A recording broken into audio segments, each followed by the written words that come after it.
الحمد لله نحمده ونستعينه ونستغفره ونؤمن به ونتوكل عليه ونعوذ بالله من شرور أنفسنا ومن سيئات أعمالنا من يهده الله فلا مضل له ومن يضلله فلا هادي له وأشهد أن لا إله إلا الله وحده لا شريك له وأشهد أن محمدًا عبده ورسوله أرسله بالحق بشيرا ونذيرا وداعيا إلى الله بإذنه وسراجا منيرا أما بعد فإن خير الحديث كتاب الله وخير الهدي هدي محمد صلى الله عليه وسلم وشر الأمور محدثاتها وكل محدثة بدعة وكل بدعة ضلالة وكل ضلالة في النار. أعوذ بالله من الشيطان الرجيم. بسم الله الرحمن الرحيم. ولقد خلقنا الإنسان ونعلم ما توسوس به نفسه ونحن أقرب إليه من حبل الوريد إذ يتلقى المتلقيان عن اليمين وعن الشمال قعيد ما يلفظ من قول إلا لديه رقيب عتيد وجاءت سكرة الموت بالحق ذلك ما كنت منه تحيد ونفخ في الصور ذلك يوم الوعيد وجاءت كل نفس معها سائق وشهيد لقد كنت في غفلة من هذا فكشفنا عنك غطاءك فبصرك اليوم حديد. قال الله تبارك وتعالى في موضع آخر. بسم الله الرحمن الرحيم. لقد رضي الله عن المؤمنين إذ يبايعونك تحت الشجرة فعلم ما في قلوبهم فأنزل السكينة عليهم وأثابهم فتحا قريبا.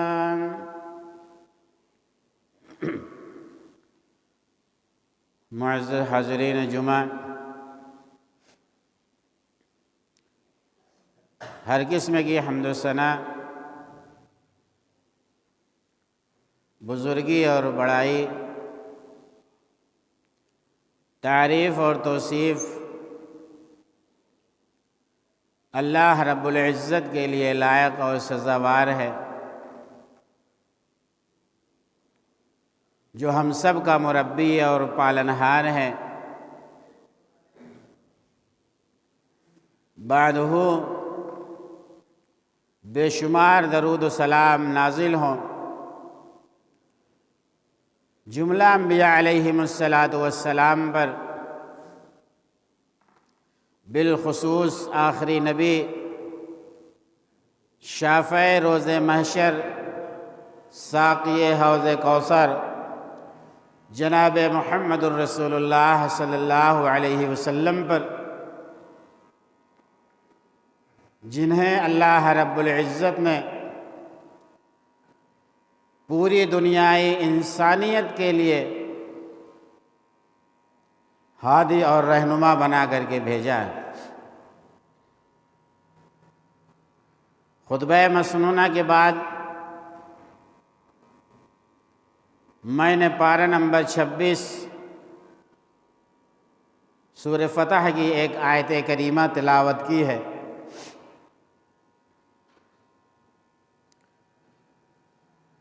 اللہ رب العالمین کا بے انتہا فضل و کرم اور اس کا احسان ہے کہ اللہ رب العالمین نے ہمیں اور آپ کو مسلمان بنایا، اسلام کی دولت سے مالا مال کیا، اور قرآن کی شکل میں، حدیث پاک کی شکل میں زندگی گزارنے کا اصول اور ضابطہ عطا فرمایا۔ اللہ کے نیک اور برگزیدہ بندوں نے کتاب و سنت کی روشنی میں اپنی زندگی گزار کر کے اللہ کو راضی کر کے، اللہ کو خوش کر کے اس دنیا سے چلے گئے، تو اللہ بھی ان سے راضی ہوا، اللہ بھی ان سے خوش ہوا، اور اس دنیا کے اندر ہی انہیں اپنی رضامندی کا پروانہ عطا فرمایا۔ رضی اللہ عنہم ورضوا عنہ ذالک لمن خشی ربہ۔ اللہ ان سے راضی ہوا، وہ اللہ سے راضی ہو گئے، اس لیے کہ ان کے دلوں میں اللہ کا ڈر، اللہ کا تقوی اور اللہ کا خوف تھا، اور انہوں نے کتاب و سنت کی روشنی میں، شریعت کے احکام کی روشنی میں اپنی زندگی گزاری، اور اس دنیا میں بھی سرخرو ہوئے اور آخرت میں بھی کامیاب ہوئے۔ اللہ کے انہیں تمام برگزیدہ بندوں میں سے ایک بندہ، ایک شخصیت یا ایک ذات جسے ہم عثمان غنی رضی اللہ تعالیٰ عنہ کے نام سے جانتے ہیں، یہ اللہ کے نبی صلی اللہ علیہ وسلم کے داماد بھی ہیں، اور یہ مسلمانوں کے تیسرے خلیفہ بھی ہیں۔ قریش کے معزز قبیلے سے ان کا تعلق تھا۔ انہوں نے حضرت ابو بکر صدیق رضی اللہ تعالیٰ عنہ کی دعوت پر اسلام قبول کیا تھا۔ سابقون الاولون کی فہرست میں شامل ہیں یہ۔ جب انہوں نے اسلام کی دعوت کو قبول کیا، کلمہ حق کو پڑھا، تو ان کا چچا حکم بن ابی العاص لوہے کی زنجیروں میں انہیں جکڑ دیا، کمرے میں بند کر دیا، اور کہا گیا کہ آپ اپنے اس کلمے سے باز آ جاؤ جس کو تم نے پڑھا ہے۔ لیکن انہوں نے کہا نہیں، اب میں اس کلمے کا انکار نہیں کر سکتا، میں نے جناب محمد الرسول اللہ صلی اللہ علیہ وسلم کی دعوت پر لبیک کہا ہے، میں نے آپ کی دعوت کو قبول کیا ہے، اب میں اس سے ہٹ نہیں سکتا۔ میرے بھائیو، دوستو اور بزرگوں، لوہے کی زنجیروں میں جکڑا گیا، بند کمرے میں علیحدہ رکھ دیا گیا، کھانا پینا بند کر دیا گیا، لیکن عثمان غنی رضی اللہ تعالیٰ عنہ نے کلمہ حق سے انکار نہیں کیا۔ جب دعوت حق قبول کیا، تب بھی آپ کو پریشانی کا سامنا کرنا پڑا، تکلیف کا سامنا کرنا پڑا، مصیبت کا سامنا کرنا پڑا، لیکن جب اپنی زندگی کا بہت سارا حصہ انہوں نے گزارا، خلیفہ وقت بنے، اس کے بعد بھی آپ کو بڑی مصیبتوں کا سامنا کرنا پڑا۔ میرے بھائیو، دوستو اور بزرگوں، یہ عثمان غنی رضی اللہ تعالیٰ عنہ ہیں، جن کے دلوں میں اللہ کا ڈر اور اللہ کا خوف، اللہ کا تقوی کتنا تھا۔ جب یہ قبر سے گزرتے تھے، قبرستان سے گزرتے تھے، قبر کے پاس کھڑے ہو کر اتنا روتے تھے کہ داڑھی مبارک آپ کے آنکھوں سے نکلنے والے آنسوؤں سے تر ہو جایا کرتی تھی۔ اے عثمان، آپ کے پاس جنت کا اور جہنم کا تذکرہ ہوتا ہے، قیامت کی ہولناکی کا تذکرہ ہوتا ہے، قبر کے عذاب کا تذکرہ ہوتا ہے، آپ اتنا نہیں روتے ہیں جتنا کسی قبر کے پاس سے گزرتے ہیں تو رو دیتے ہیں۔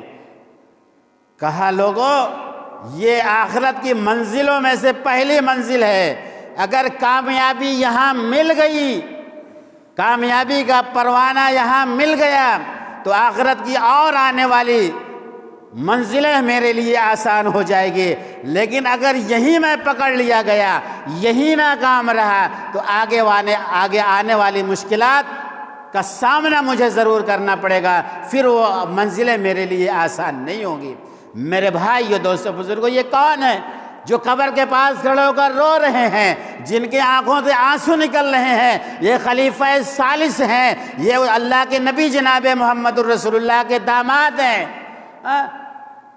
لیکن قبر کے پاس جب پہنچتے ہیں، گزرتے ہیں تو آنکھوں میں آنسو ہیں، زار و قطار رو رہے ہیں۔ میرے بھائیو، کیا ہمارے اندر بھی یہ کیفیت ہوتی ہے؟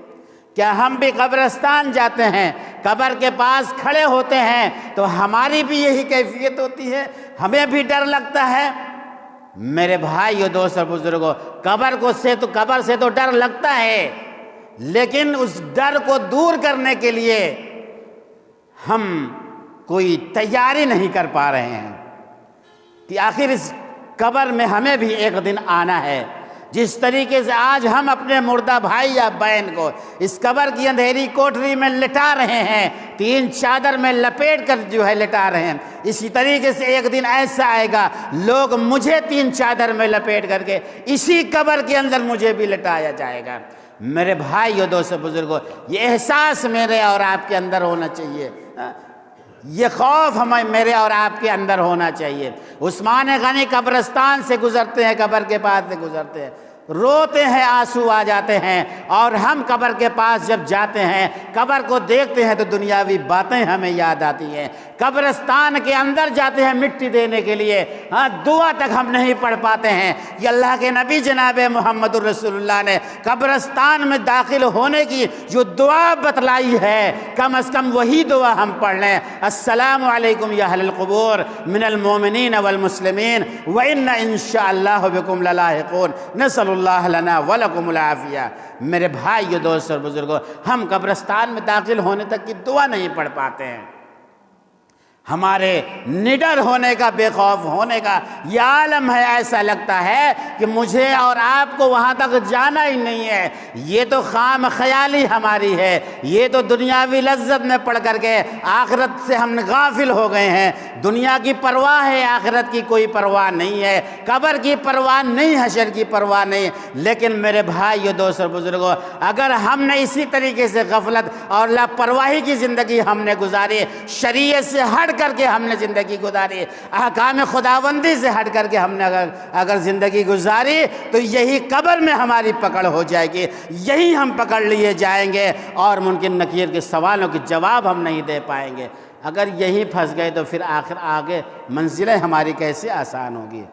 میرے بھائیو، دوست اور بزرگوں، عثمان غنی رضی اللہ تعالیٰ عنہ رو رہے ہیں۔ یہ کون عثمان غنی ہیں؟ داماد رسول صلی اللہ علیہ وسلم ہیں۔ اللہ کے نبی جناب محمد الرسول اللہ کی 2 صاحبزادیاں یکے بعد دیگر ان کی زوجیت میں آئیں، ان کے نکاح میں آئیں۔ پہلا نکاح جناب محمد الرسول اللہ کی بیٹی سے جو ہوا تھا وہ حضرت رقیہ سے ان کا ہوا تھا۔ پہلا نکاح عثمان غنی کا اللہ کے نبی کی جو صاحبزادی سے ہوا تھا وہ حضرت رقیہ رضی اللہ تعالیٰ عنہ سے ہوا تھا، لیکن سن 2 ہجری میں انہیں چیچک نکل آیا اور اسی مرض میں وہ اس دار فانی سے کوچ کر گئی۔ تب جناب محمد الرسول اللہ صلی اللہ علیہ وسلم نے اپنی دوسری صاحبزادی ام کلثوم رضی اللہ تعالیٰ عنہا کا نکاح عثمان غنی کے ساتھ کیا، عثمان غنی کے ساتھ کیا۔ میرے بھائیو، دوستو، بزرگوں، نبی کی 2 بیٹیاں ان کی زوجیت میں آئیں، ذوالنورین کا لقب ملا، ذوالنورین کا لقب ملا۔ میرے بھائیو، دوستو، بزرگوں، یہ عثمان غنی رضی اللہ تعالیٰ عنہ ہیں۔ جن سے فرشتے بھی حیا کرتے تھے۔ اللہ کے نبی جناب محمد الرسول اللہ آرام فرما رہے ہیں، ابو بکر صدیق آتے ہیں، اللہ کے نبی لیٹے ہوئے ہیں، عمر فاروق آتے ہیں، اللہ کے نبی لیٹے ہوئے ہیں، عثمان غنی آتے ہیں، اللہ کے نبی اٹھ کر بیٹھ جاتے ہیں۔ اے اللہ کے نبی، ابو بکر آئے آپ لیٹے رہے، عمر فاروق آئے آپ لیٹے رہے، عثمان غنی آئے آپ اٹھ کر بیٹھ گئے۔ اے میرے صحابہ، جس سے آسمان کے فرشتے حیا کرتے ہوں، میں بھی اس سے حیا کرتا ہوں، اس ذات سے حیا کرتا ہوں۔ میرے بھائیو، دوستو اور بزرگوں، یہ عثمان غنی رضی اللہ تعالیٰ عنہ ہیں۔ مدینہ میں پانی کی قلت ہوئی، مسلمانوں کو مدینہ میں پانی کی دقت ہونے لگی۔ اللہ کے نبی جناب محمد الرسول اللہ صلی اللہ علیہ وسلم کے حکم سے عثمان غنی رضی اللہ تعالیٰ عنہ نے یہودیوں سے پورا کا پورا کنواں خرید کر کے مسلمانوں کے حوالے کر دیا۔ یہ عثمان غنی رضی اللہ تعالیٰ عنہ ہے میرے بھائیوں، جنہوں نے رفاہی کام کے لیے اتنا بڑا کارنامہ انجام دیا۔ پورا کنواں جو ہے کیا کہتے ہیں خرید کر کے یہودیوں سے مسلمانوں کے حوالے کر دیا کہ مسلمانوں کو پانی کی دقت نہ ہو، انہیں پانی پینے کی دقت نہ ہو، اور کسی طرح کی انہیں پریشانی نہ ہو۔ میرے بھائیو، دوستو، بزرگوں، یہی عثمان غنی رضی اللہ تعالیٰ عنہ ہے۔ غزوہ تبوک کا موقع آیا، جناب محمد الرسول اللہ نے اعلان کیا، کون ہے جو اس معاملے میں جو ہے میری مدد کرے گا، اللہ کے راستے میں جو ہے خرچ کرے گا؟ عثمان غنی اٹھتے ہیں، اللہ کے نبی جناب محمد الرسول اللہ، میں اس کے لیے تیار ہوں۔ میرے بھائیو، دوستو، بزرگوں، عثمان غنی اس وقت غزوہ تبوک کے موقع پر جناب محمد الرسول اللہ کے ایک اعلان پر اپنے حسب حیثیت جس چیز سے اللہ رب العالمین نے انہیں نوازا تھا، اللہ کی راہ میں پیش کر دیا۔ میرے بھائیو، اس اعلان کے بعد عثمان غنی نے جب کہا کہ میں اتنا اونٹ، اتنے گھوڑے، اتنی دولت دے رہا ہوں، اتنا پیسہ دے رہا ہوں، جناب محمد الرسول اللہ کے چہرے پر تبسم آیا، جناب محمد الرسول اللہ مسکرا دیے، اور اللہ کے نبی جناب محمد الرسول اللہ نے فرمایا، اے عثمان، آج کے بعد سے اگر تم کوئی عمل نہ کرو تب بھی تم جنت میں چلے جاؤ گے۔ جناب محمد الرسول اللہ صلی اللہ علیہ وسلم منبر رسول پر تشریف لاتے ہیں اور فرماتے ہیں، اے عثمان تم جنتی ہو، اے عثمان تم جنتی ہو، اے عثمان تم جنتی ہو۔ جناب محمد الرسول اللہ صلی اللہ علیہ وسلم نے منبر رسول پر کھڑے ہو کر اپنی زبان مبارک سے 7 مرتبہ عثمان غنی کو جنت میں جانے کی بشارت دی ہے، اس لیے کہ اللہ رب العالمین کے راستے میں حسب حیثیت عثمان غنی نے سب کچھ اپنا قربان کر دیا تھا۔ میرے بھائیو، یہ جذبہ میرے اور آپ کے اندر ہے۔ اللہ نے مجھے بھی نوازا ہے، آپ کو بھی نوازا ہے۔ اللہ کے دین کی خاطر، اللہ کے اسلام کی خاطر، اللہ کے قرآن کی خاطر، اللہ کے اس گھر کی خاطر اگر ہمارے پاس اللہ نے دیا ہے تو میرے بھائیو، ایک اعلان پر مجھے اور آپ کو اپنے حیثیت کے مطابق خرچ کرنا چاہیے۔ یہ اللہ کی دی ہوئی امانت ہے، اللہ کی دی ہوئی دولت ہے، اللہ کا دیا ہوا پیسہ ہے۔ یحسب ان مالہ اخلدا کلا لینبذن فی الحطمہ، یہ میرے اور آپ کے پاس ہمیشہ نہیں رہے گا، یہ اللہ کی دی ہوئی امانت ہے، اللہ کے راستے میں خرچ ہوگی۔ میرے بھائیو، جب عثمان غنی نے اللہ کے راستے میں اتنا دینا شروع کیا، اللہ کے راستے میں خرچ کرنا شروع کیا، تو میرے بھائیو، اللہ رب العالمین نے اسی حساب سے عثمان غنی کو نوازا بھی، اسی حساب سے عثمان غنی کو نوازا بھی۔ میرے بھائیو، دوستو، بزرگوں، یہی عثمان غنی ہے، تیسرے خلیفہ، اسلام کے تیسرے خلیفہ، اللہ کے نبی جناب محمد الرسول اللہ صلی اللہ علیہ وسلم کے داماد۔ انہوں نے اسلام کی عظمت کی خاطر، اسلام کی سربلندی کی خاطر کتنی قربانیاں پیش کی۔ اسلام لائے تو لوہے کی زنجیروں میں جکڑا گیا، اور میرے بھائیو، جناب محمد الرسول اللہ کی 2 بیٹیاں ان کی جو ہے زوجیت ان کے نکاح میں آئیں۔ اس کے بعد جب اللہ رب العالمین نے انہیں نوازا، مسلمانوں کے لیے پورا کا پورا پانی کا کنواں خرید کر وقف کیا، اللہ کے نبی کے ایک اعلان پر غزوہ تبوک میں اپنا مال خرچ کیا۔ یہ اتنا مسلمانوں کی اور اسلام کی خدمت کرتے رہے، لیکن ایک وقت ایسا بھی آیا، ایک وقت ایسا بھی آیا میرے بھائیوں، ایک وقت ایسا بھی آیا جب دشمنوں نے ان کے گھر کا محاصرہ کیا، ان کے گھروں کو چاروں طرف سے گھیر لیا۔ 40 دن ہو گئے ہیں دشمنوں نے آپ کے گھر کا محاصرہ کیا ہوا ہے، گھیر لیا ہے۔ وہ کنواں جو عثمان غنی نے خرید کر کے مسلمانوں کے لیے وقف کیا تھا، آج اس کنویں کا پانی پینے کی اجازت عثمان غنی کو نہیں ہے۔ 40 دن ہو چکے ہیں، نہ کھانا گیا ہے پیٹ میں، نہ پانی گیا ہے پیٹ میں، روزے کی حالت میں ہے میرے بھائیوں۔ 40واں دن گزرا ہے میرے بھائیوں، دشمنوں نے گھر کی دیوار پھلانگ کر گھر کے اندر داخل ہوئے اور بڑی بے دردی کے ساتھ میرے بھائیوں داماد رسول کو، اسلام کے تیسرے خلیفہ کو شہید کر دیتے ہیں۔ میرے بھائیوں عثمان غنی شہید ہوتے ہیں، روزے کی حالت میں ہیں، جمعہ کا دن ہے، قرآن کی تلاوت کر رہے ہیں میرے بھائیوں، قرآن کی تلاوت کر رہے ہیں۔ دشمن بڑی بے دردی کے ساتھ آپ کو شہید کرتے ہیں، آپ کے جسم سے خون کا فوارہ نکلتا ہے اور وہ خون کا فوارہ نکل کر کلام پاک کی اس آیت کریمہ پر جا کر پڑ جاتا ہے، فَسَيَكْفِيكَهُمُ اللَّهُ وَهُوَ السَّمِيعُ الْعَلِيمُ۔ اس آیت کریمہ پر عثمان غنی کے جسم سے نکلنے والا خون کا فوارہ، اس کا چھینٹا جو ہے اس آیت کریمہ پر جا کر پڑ جاتا ہے اور عثمان غنی رضی اللہ تعالیٰ عنہ کو بڑی بے دردی کے ساتھ شہید کر دیا جاتا ہے۔ میرے بھائیو، دوستو، بزرگوں، یہ اسلام کا عظیم الشان سپوت، اسلام کی خاطر بے شمار قربانیاں دینے والی یہ شخصیت میرے بھائیو، اللہ کے نبی جناب محمد الرسول اللہ صلی اللہ علیہ وسلم کی تیسرے داماد کو دشمنوں نے کتنی بے دردی کے ساتھ شہید کر دیا۔ بتانے کا مطلب یہ ہے میرے بھائیو کہ انہوں نے اللہ کے راستے میں، اللہ کے دین کی خاطر، اللہ کے دین کی عظمت کی خاطر، اسلام کی سربلندی کی خاطر اتنی قربانیاں پیش کی ہیں۔ صلح حدیبیہ کا موقع ہے، اللہ کے نبی جناب محمد الرسول اللہ صلی اللہ علیہ وسلم عثمان غنی کو بھیجتے ہیں کہ جاؤ، جو مخالفین ہیں، جنہوں نے ہمیں خانہ کعبہ کی زیارت سے روک دیا ہے، جاؤ ان کے پاس بات چیت کر کے آؤ۔ عثمان غنی ان کے پاس جاتے ہیں، دشمنوں نے یا کسی نے یہ ہوا اڑا دی کہ عثمان غنی کو لوگوں نے شہید کر دیا ہے، مخالفین نے، دشمنوں نے شہید کر دیا۔ اللہ کے نبی جناب محمد الرسول اللہ عثمان کے قتل کا بدلہ لینے کے لیے 1400 صحابہ کرام سے بیعت لی، لیکن چونکہ یہ افواہ غلط تھی، یہ خبر بے بنیاد تھی، عثمان غنی کے بارے میں کسی نے غلط طریقے سے جو یہ افواہ اڑا دی تھی، اللہ کے نبی جناب محمد الرسول اللہ صلی اللہ علیہ وسلم نے ایک درخت کے نیچے بیٹھ کر کے عثمان کے قتل کا بدلہ لینے کے لیے صحابہ کرام سے بیعت کی تھی۔ لیکن میرے بھائیو، وہ درخت جس کے نیچے اور جس کے سائے میں اللہ کے نبی بیٹھے تھے، عمر فاروق کے زمانے میں وہ کٹوا دیا گیا۔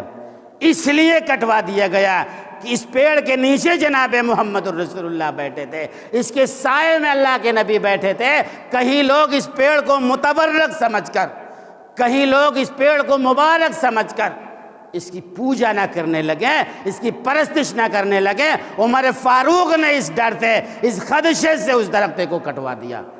میرے بھائیو، دوستو، بزرگوں، ان لوگوں نے اللہ رب العالمین کے حکام، کتاب و سنت کی روشنی کے مطابق اپنی زندگی گزاری تو اللہ رب العالمین نے انہیں رضی اللہ عنہم ورضوا عنہ کا خطاب دیا میرے بھائیوں کہ اللہ ان سے راضی ہو گئے، یہ اللہ سے راضی ہو گئے۔ انہوں نے اپنی جان ہی صرف اللہ کے راستے میں قربان نہیں کیا، اپنا مال بھی قربان کیا، اپنا وقت بھی قربان کیا، سب کچھ اللہ کے راستے میں قربان کر کے میرے بھائیوں اللہ کی رضامندی اور اللہ کی خوشنودی کا پروانہ حاصل کیا۔ ان کے دل میں بس یہی جذبہ تھا، ہم اس دنیا سے جب جائیں تو اللہ کی رضامندی ہمارے ساتھ ہو، اللہ کی خوشنودی ہمارے ساتھ ہو، اللہ ہم سے خوش ہو جائے اور اللہ رب العالمین ہمیں اپنی بنائی ہوئی جنت میں داخل کر لے۔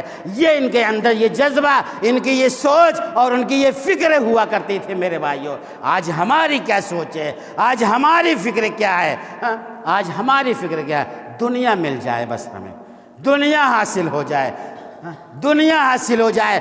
وہ اللہ رب العالمین جو کبھی گرمی لاتا ہے تو کبھی سردی لاتا ہے، گرمی کے دنوں میں گرمی سے ہم پریشان، سردی کے دنوں میں سردی سے ہم پریشان۔ یہ معمولی سی سردی، یہ معمولی سی گرمی جس سے ہم اور آپ پریشان ہو جاتے ہیں، جہنم میں گرمی کا بھی عذاب ہے، سردی کا بھی عذاب ہے۔ ہم یہ نہ سمجھے کہ جہنم میں آگ ہے تو وہاں سردی کا عذاب نہیں ہے، جہنم میں گرمی کا بھی عذاب ہے، سردی کا بھی عذاب ہے۔ یہ معمولی سی سردی مجھ سے اور آپ سے نہیں برداشت ہے میرے بھائیوں۔ تھوڑی سی اندھیرا ہو جائے رات میں، راستہ سجھائی نہیں پڑتا، لوگوں کے چہرے نظر نہیں آتے۔ قبر کی تنہائی، قبر کی اندھیری میرے بھائیوں، وہاں کیسے ہم سامنا کریں گے؟ جہاں نہ لائٹ ہوگی، نہ بجلی، نہ پنکھے ہوں گے، نہ ایسیاں ہوں گی، کیسے ہم وہاں کیا کہتے ہیں رہیں گے میرے بھائیوں؟ منکر نکیر آئیں گے، سوال کریں گے، جواب کی تیاری میرے اور آپ کے پاس ہے۔ دنیا کے ہر سوال کا جواب زندگی میں میرے اور آپ کے پاس ہے، لیکن کیا وہ 3 سوال جس کا جواب اللہ رب العالمین نے بتا دیا کہ سوال یہ، جواب یہ، اس کی تیاری کے لیے پوری زندگی دی، کیا اس کی تیاری میرے اور آپ کے پاس ہے؟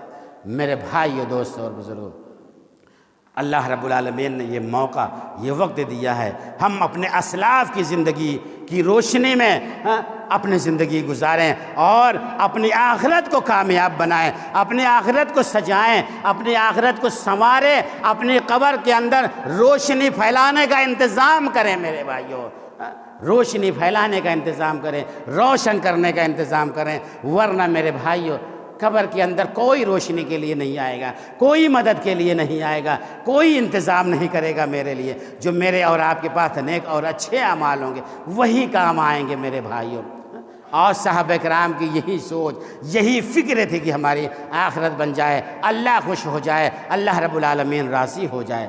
تو میرے بھائیو، دوستو، بزرگوں، اللہ رب العالمین نے قرآن میں فرمایا انما الحیات الدنیا لعب و لہو، دنیا کی زندگی کھیل تماشا۔ قرآن نے بتا دیا، دنیا بنانے والے نے بتا دیا کہ انما الحیات الدنیا لعب و لہو، یہ دنیا کی زندگی کھیل اور تماشا ہے، ختم ہو جائے گی۔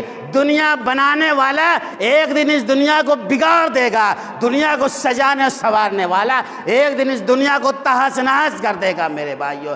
پوری مخلوق کو پیدا کرنے والا ایک دن پوری مخلوق کو موت کے گھاٹ اتار دے گا۔ کہاں جائیں گے میرے بھائیو؟ کیا کام آئے گا میرے اور آپ کے لیے؟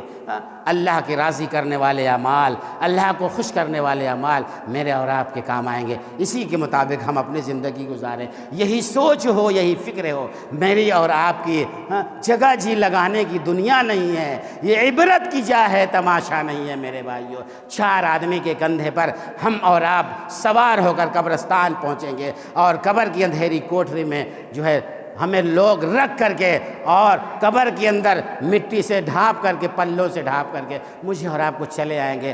بڑے لوگوں کے ساتھ ہم زندگی گزارتے تھے، بڑے جمگھٹے میں رہتے تھے، بڑے ہنگامے میں رہتے تھے۔ آج قبر کی تنہائی میں، سنسان جنگل میں، باغ کے اندر 2 گز زمین کی اندھیری میں ہم اور آپ لیٹے ہوئے ہیں۔ کوئی مدد کرنے نہیں آ رہا ہے، کوئی مدد کرنے کے لیے نہیں آ رہا ہے۔ میرے بھائیو، ہمارے نیک اعمال ہمارے معاون اور مددگار بنیں گے۔ اللہ کو راضی کرنے والے کام کریں، اللہ کو خوش کرنے والے کام کریں میرے بھائیو۔ اللہ کے راستے میں جو کچھ اللہ نے دیا ہے اس کو خرچ کرنے والے بن جائیں۔ اللہ کے گھر کو سجانے میں، اللہ کے گھر کو سنوارنے میں، اللہ کے گھر کو بنانے میں، جو کچھ اللہ نے جس حیثیت کا مالک مجھے اور آپ کو بنایا، اس حیثیت سے ہم اور آپ اللہ کے اس گھر میں خرچ کریں۔ ابھی تھوڑا سا کام باقی ہے، پتھر آ گیا ہے میرے بھائیوں، اب اس کی بچھانے کا کام باقی ہے۔